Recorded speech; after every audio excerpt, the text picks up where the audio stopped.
प्रश्न है यहाँ पर, जिस प्रकार प्रत्येक में यण स्वर संधि है उसी प्रकार अंत्येष्टि में संधि का भेद बताओ। विकल्प दिया है आपको स्वर संधि की यण संधि, व्यंजन संधि की गुण संधि, स्वर संधि की गुण संधि या विसर्ग संधि की यण संधि। तो इस प्रश्न का उत्तर बताने से पहले तो आप कुछ विकल्प भी काट सकते हैं। जैसे आप जानते हैं कि स्वर संधि के भेद होते हैं, बाकी व्यंजन संधि या विसर्ग के नहीं होते। तो जिसमें व्यंजन संधि दिया है वो कट जाएगा, विसर्ग संधि दिया है वो कट जाएगा। अब दो विकल्प यहाँ पर बचते हैं, ए और सी। अब जानना है कि यण स्वर संधि है या गुण स्वर संधि है।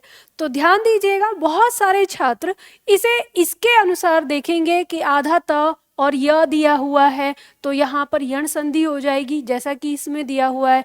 इसी तरह से यहाँ पे भी आधा त और य दिया हुआ है तो उनके दिमाग में आएगा कि इसमें भी यण संधि है। लेकिन याद रखना, संधि सिर्फ शकल से देख के आपको नहीं बतानी होती है, संधि में जो विकार है उसके अनुसार आपको संधि बतानी होती है।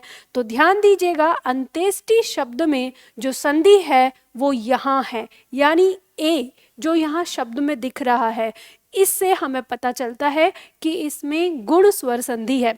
तो गुण स्वर संधि वाला विकल्प यानी सी विकल्प इसका उत्तर होगा। अब आपके दिमाग में प्रश्न आ रहा होगा कि मैम आपने जो कहा हमें समझ नहीं आया, कैसे अंत्येष्टि में गुण स्वर संधि हुई। तो देखो समझो, शब्द है अंत्येष्टि। यह शब्द किससे मिलकर बना है?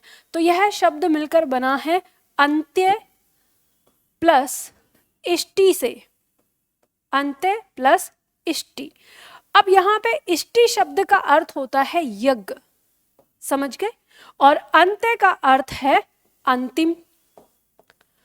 तो अंत्येष्टि जो होता है वो अंतिम यज्ञ होता है, और यहाँ पे जो संधि हुई है वो इस शब्द का यानी अंत्य का अंतिम वर्ण अ और इसका प्रथम वर्ण ई दोनों का मेल करने पर उत्पन्न विकार ए, और जो हमें यहाँ दिखाई देता है और शब्द बनता है हमारा अंत्येष्टि।